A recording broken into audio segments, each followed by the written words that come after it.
Ladies and gentlemen, the Granite Furniture Company, with stores in Sugar House, Murray, and Provo, presents... The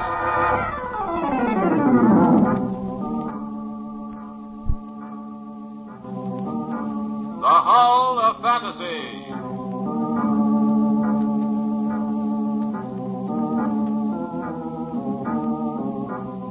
Welcome to the Hall of Fantasy.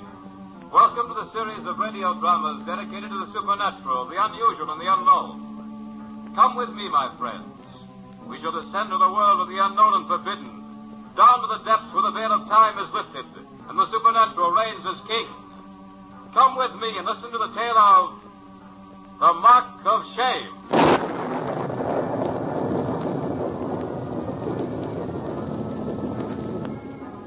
The Granite Furniture Company brings you the Hall of Fantasy. Listen now to original tales of the imagination and some of the classics of the supernatural as we take you down the corridors of the Hall of Fantasy to the mysterious realms of the unknown. These are stories of eerie and fantastic thrills brought to you by your friends at the Granite Furniture Stores.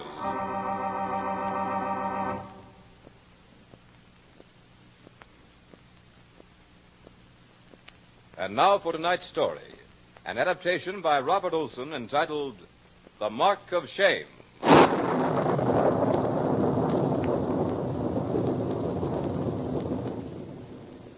The blood that coursed through the veins of Cousin Andre did more than run the natural errands of existence. That blood fed his hates, his prides, his willful ego, till the end of time and beyond. Yes, and that same blood flushed a vivid red mark of shame in Andre's fair young face. It was phenomenal, nothing like I'd ever seen before, nothing certainly like the welts on a child's tender back. This mark never faded from his handsome, womanish cheek. As usual, it had started over a woman. This happened at a masquerade ball given in the Palais Royal. A logical setting for quarrels over women, or privileges, or just quarrels.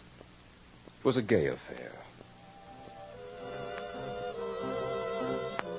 The women who followed in the footsteps of Philip of Orleans were likely grounds for controversy.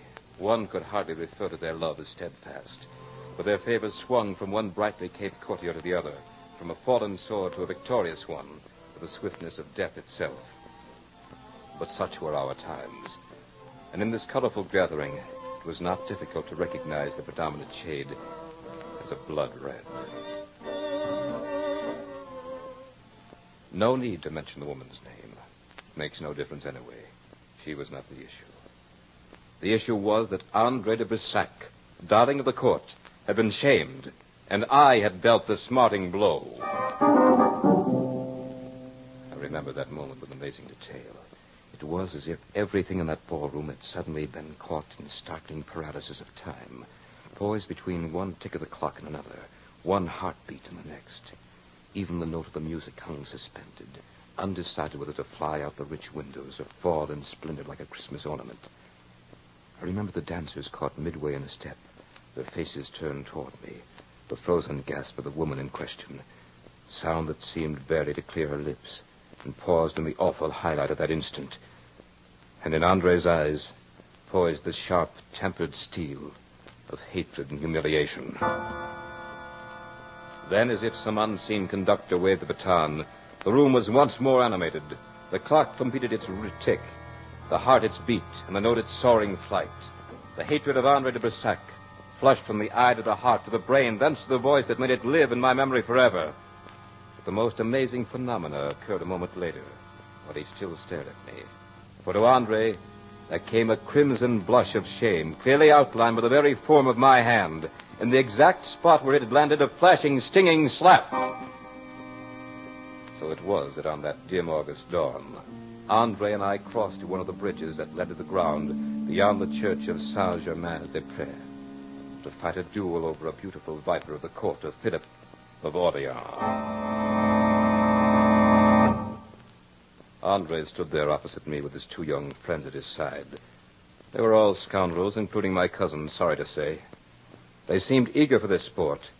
We must have made a strange sight in that golden sunrise hour. We had just come from the Regent Saloon, still in the costumes we'd worn the night before. I was adorned, if adorn is the proper word for it, as a Mississippi Indian, Well, Andre wore a unique hunting habit, copied from a portrait that hung in the library of Puy-Verdun, the family chateau. The orange and purple of his adornment looked pale in this early light. The mark on his face was all the more vivid. I am ready, cousin. Andre, when this is over, no matter what happens, will you promise me one thing? Please. When this is over, one of us will be standing, the other dead. That's the only promise I care to make now. That's true, Andre. But you forced me into a situation for which I have no appetite.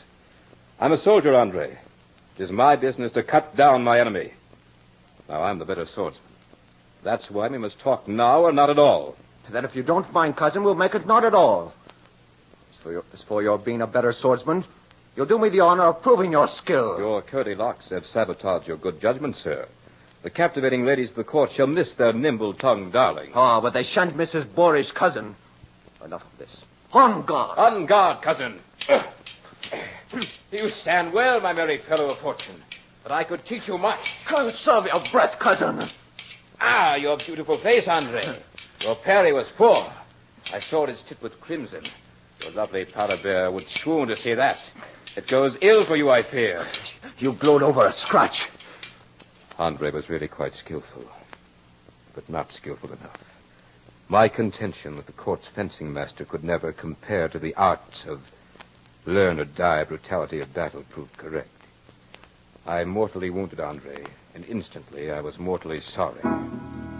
Life had been sweet for him as he lay there on the ground, the golden morning sun giving his beautiful features a pitiful glow. I thought I saw a look of despair come into his eyes. He realized that his lifeblood was ebbing away like a tide that would never return. He beckoned to me, and I walked over to him and knelt at his side. Andre, forgive me. Listen to me, Hector de Berzac. This is not the end of us. I am not done with the earth. Just because my jaw will soon stiffen and my eyes glaze over, they will bury me in the old vault at Puy-Verdun. But that is not the end either. You will be the master of the chateau. They may even laugh to think that Andre has been killed in a duel. They will sing masses to my soul, and I will be done with them all. You have accomplished that, Hector, but you and I have not finished our business. I will be with you when you least know me. Andre de Berzac, with an ugly scar on a face that women have praised and loved. Come back when your life is its merriest. At your happiest moment, I will come between you and all that you hold dear. And when this hand is a ghostly thing, dear cousin, I shall drop a poison into your cup of happiness. I shall stand between you and the sun for the rest of your life. Doubt not my will, Hector de Berzac. I can do as I please.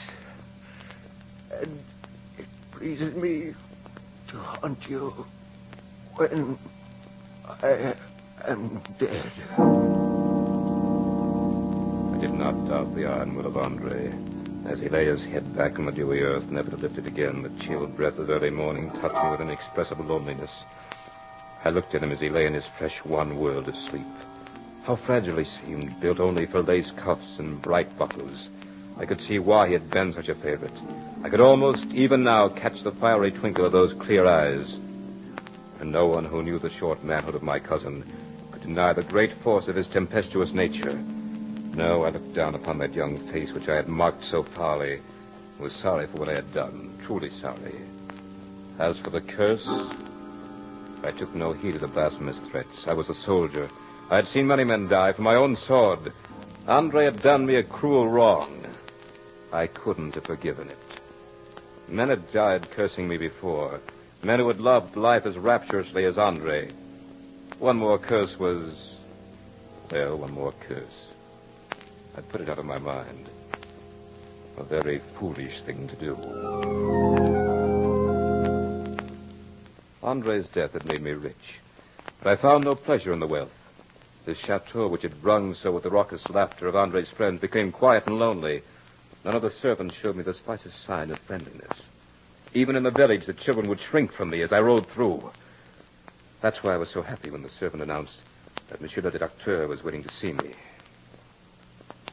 Dr. Corday, I'm delighted, monsieur. Oh, thank you, my lord. I have some medical reports on the patients in the village. I thought you might want to look them over. I know nothing about such things, Corday. If there's no ravaging epidemic, I shall be happy to dispense with it altogether. Oh, there's nothing to fear. The usual aches and our share of deaths and our share of babies. Good, Doctor. Will you join me? Well, Do, monsieur. Thank you. Dr. Corday, what do the people in the village say about me? Say? Why, the people love you, my lord. You can dispense with them, my lord, Corday. I'm a soldier, not a court dandy. What do the people really say? Shall I tell you? Of course you should tell me. Why do you suppose I asked you? Oh, monsieur, forgive me. This is the bitter life. I have no taste for it. I'd rather be a soldier. I really would. Well, in that case, you'd be quite interested in hearing what the people of the village say. What is that? That you have sold your soul to the evil one for your cousin's heritage. That's really funny, Doctor. Really very funny. I never wanted this life, never once. I wouldn't hesitate a moment to trade it for a place in His Majesty's troops. What you need is a wife, my lord. A wife? I can't even win the sympathetic ear of a friend, let alone the heart of a lady. It's a very gay season in Paris right now, my lord. You should find an angel there to take compassion on you. Paris? A marvelous idea. At least I can be my own man there. Doctor, I'm grateful for your visit. Come in again when I return. With a wife? Who knows?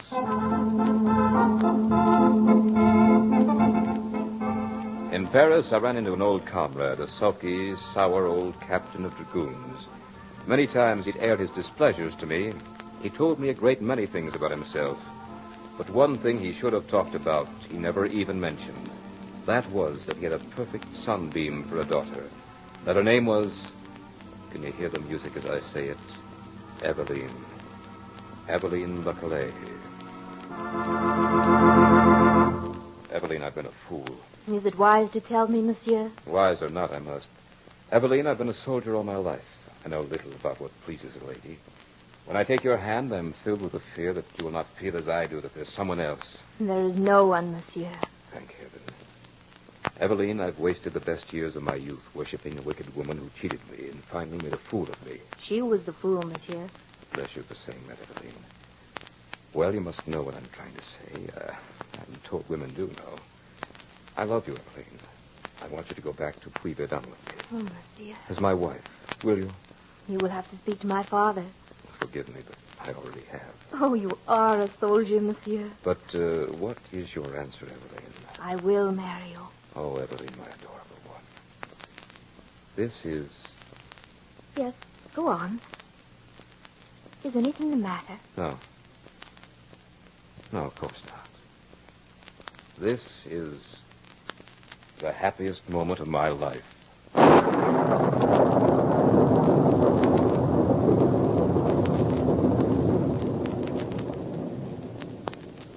You are listening to The Mark of Shame on tonight's journey down the corridors of the Hall of Fantasy. Brought to you by your friends at the Granite Furniture Company, with stores in Sugar House, Murray, and Provo.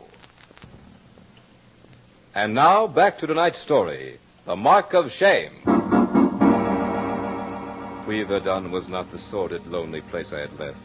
The difference was my charming bride. Now, when I rode through the village, the children actually crowded about our carriage. They no longer feared the de Bersac who sat beside the lady. Her charities had won her their love and transformed the gloomy lord into a gentle master. They even forgot the untimely death of my cousin. And I no longer hesitated with that strange catch in my throat to tell her about it. Eveline, I never knew I could be so happy. I, too, Hector. I'm happier than I ever dreamed. Even the villagers feel it. They used to avoid me like a plague. You only imagine that. Why should they avoid such a gentle master? Maybe it's because you've made me so, Eveline. I feel like a traveler who's just been transplanted from the frozen Arctic wastes to the heart of some green and friendly valley. It's almost... Oh, I don't know, darling. Sometimes I doubt it. Why, dearest? It seems almost fantastic to be so happy. I could be aroused so rudely at any moment with the coarse shout of reality. You aren't dreaming, husband. I won't allow it. For you know, if you were, I would be too, and I wouldn't like that. See what I mean? Nothing like this ever happened to me before. It's like standing in the bright sun. Hector? Yes?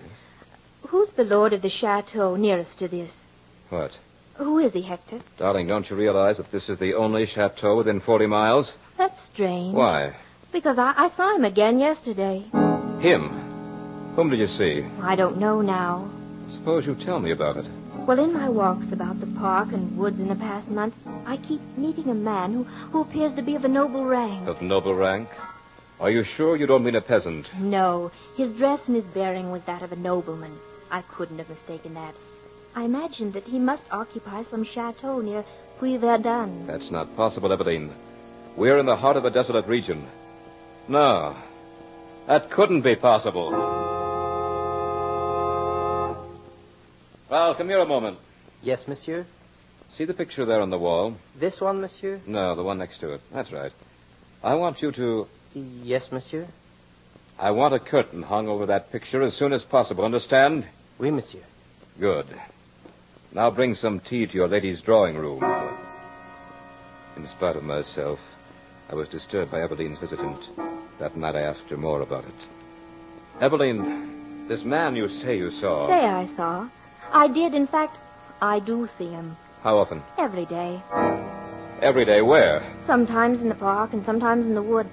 You know that little cascade and the old rock work that makes a sort of a cavern? Yes, I know the place. I used to play there as a boy. Oh, I love it. I spend my mornings there reading. And that's where you see him? Yes.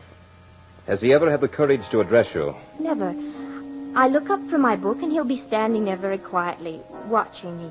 Then I'll continue with my reading, and when I look up again, he's gone. He must be some peasant out to frighten you. I'll go into the village tomorrow and see what I can find out. No, Hector, he's not a peasant. He has the manner of a nobleman. I suppose he's quite old. On the contrary, he's young and quite handsome. For the next week, I spent my mornings with Eveline.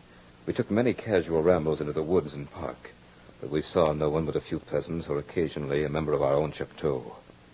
These works were beginning to disturb the routine of my life. And since I was a man of rather deeply ingrained habits, my wife noticed the unrest. There's no need to take these walks with me, Hector. You know you have other things to do. I'll spend my mornings on the grounds, and the stranger can't intrude on me there. I'm beginning to think the stranger is your own fantasy, darling. You've probably met too many handsome cavaliers in your books. No doubt he's some Persian prince in modern costume. Hector, that's what puzzles me. The stranger's costume isn't modern. Shall I tell you what it looks like? By all means. Well, he looks as if he's been in an old portrait that had stepped down from his frame. It wouldn't have been a more startling blow if she'd butted me in the stomach with the end of a staff. I thought of the picture in the library with the orange and purple hunting costume Andre had worn that fateful night in the Palais Royal. But then something else happened to take my mind from the picture, Andre or anything else. For after a time, my wife, who had always been as lovely and glowing as the fresh petal of a rose, began to fail in her health. Her change seemed to have stolen up on her. Even I, who had seen her every day, hadn't noticed it until one day she put on a lovely gown she hadn't worn in several months. I was amazed how loosely it hung on her. Then I noticed her eyes that had at one time sparkled as bright as the jewels she'd planted in her hair. They were now quite dim and sick. Darling, how long have you been ill? I'm not ill, Hector. That's insane. You are ill. Quite seriously so, I might add. Stupid of me not to notice it before. What's done this? I feel faint. And she fainted. I caught her in my arms and swept her to her bed. Then I sent a messenger for Dr. Corday. Tell him to come immediately. I don't want a single moment's delay, understand? Yes, monsieur. I stood there as helpless as a child and watched my lovely Eveline seem to waste away with this insidious thing. I cursed every moment of delay before Dr. Corday arrived. When he did come, I rushed him to a room before he'd even had a chance to remove his cape. Then I sat and poured myself a drink for the torturous wait. But even before he came out to speak to me, I, for no explainable reason, had lost faith in the powers of medicine to combat the thing that had struck down my Eveline. Strange, very strange. Doctor, is she... Frankly, I don't know. I just don't know, my lord. Monsieur le Docteur, I mean, well, I was beginning to be afraid that she may be a little... Well, Dr. Corday, this isn't easy to say. Well, then, let me say it for you. You're wondering if she's insane. Let me assure you that she is not. Oh, thank heaven. She's been seeing some... Well... Oh, you mean this strange visitant? Oh, yes, she spoke of it. It's possible that she may be suffering from some sort of illusion at that. But she's so rational on all the other accounts. I think that this person is quite real, at least to the eye. Usually, a monomaniac tells very incoherent stories of their illusions. Hers is no such thing. She speaks as calmly and rationally as you and I. Are you positive that there is no one who can encounter her in her walks about the garden? I don't see how. The moat is 10 feet wide and continually flooded with water. Raoul keeps the lock secured day and night. No, I don't see how it's possible. Well, perhaps someone related to your household in some way. A young man with a fair womanish face and a crimson scar that looks as if it might have been the mark of a violent blow. Oh, no. The dress doctor. How is he dressed? In a hunting costume. A purple and orange hunting costume. Doctor, this... Oh, no. What can I do? Right now, my lord, you'd better go in and see Lady de Bersac. She's asked for you. Darling, how are you? Oh, Hector. Evelyn, why haven't you told me? The doctor says you've seen the stranger again. I see him every day. That's what's killing me. I rushed down the library, took down the portrait, and showed it to my wife. She looked at it and trembled like a leaf. She clung to me as if she were about to fall into some nameless chasm. It's witchcraft. The costume is the very same. Then she described his face to me, line for line, even to the cruel mark my hand had left. I knew that Andre de Bersac had come back to keep his promise. I took Evelyn away. We traveled through the southern provinces and on into the heart of Switzerland. I wanted to outdistance the phantom. It was no good. He followed us everywhere we went. Never did I see him. Always Evelyn. That type of vengeance had Andre's touch. He used my wife's innocent heart as his cruel weapon. His constant, unholy intrusion was destroying her. Nor could I shield her or drive Andre from her. He's here even now, Hector. As you stand there and I here, he stands between us. He'll never let me rest nor let me forget him. Thus it was I fought like a madman against something I couldn't see, fought through this terrible void to get back to the side of my beloved wife. And then, a short time later, we were in a Tyrolean village. It was a brilliant moonlit night.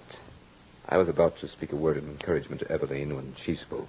Hector, I'm going to tell you something so strange and terrible that you'll probably hate me forever. Hate you? Why, my poor darling. Oh, no, please don't sympathize with me.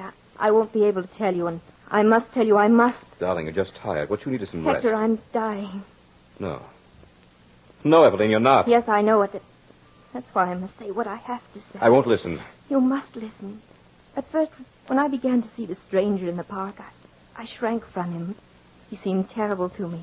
Day after day he came. Then one day I wasn't afraid anymore. I found that I was thinking about him, watching for him. Then for a while I didn't see him. Was that when I was with you? Yes. Even then, when I was with you, I found that I was desolate without him. Evelyn, you don't know what you're saying. Oh, believe me, Hector, I do. I wouldn't blame you if you killed me. But I began to count the hours to the time when I'd see him next. He took all the old joys from my heart and left me nothing but the unholy pleasure of his presence.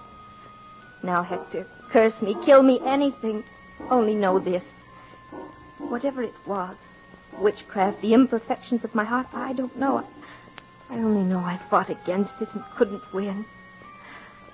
Now I'm dying, and, oh, forgive me if you can. Forgive you? What is there to forgive, my darling? This is no work of yours. Oh, Evelyn, my wife, forget everything but that you're in my arms. Forget everything except that we love each other. I'm dying, Hector. I'm dying. No. Fight it, Evelyn. Please try to fight it. I need you. I can't live without you. Forgive me, Hector. I want to die. I want to be with him. Her eyes fluttered and she was gone. Something more than the cruel lash of her words hit me. Even though I was barely conscious, I felt it. I got up and ran to the mirror. Sure enough, there it was. That vivid outline of the hand, full across my cheek. So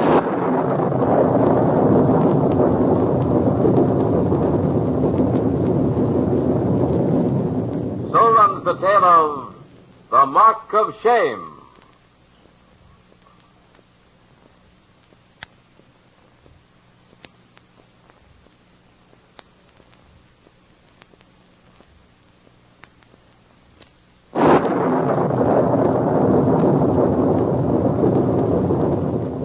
Remember to join us next week at the same time for another journey down the corridors of the Hall of Fantasy.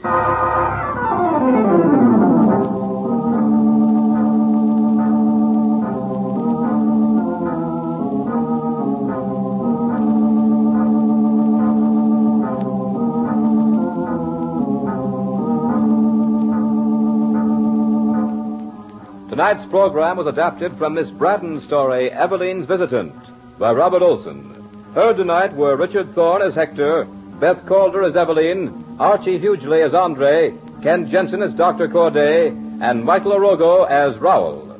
Musical background was provided by Earl Donaldson. The engineer was Nephi Sorensen. These programs are produced and directed by Richard Thorne.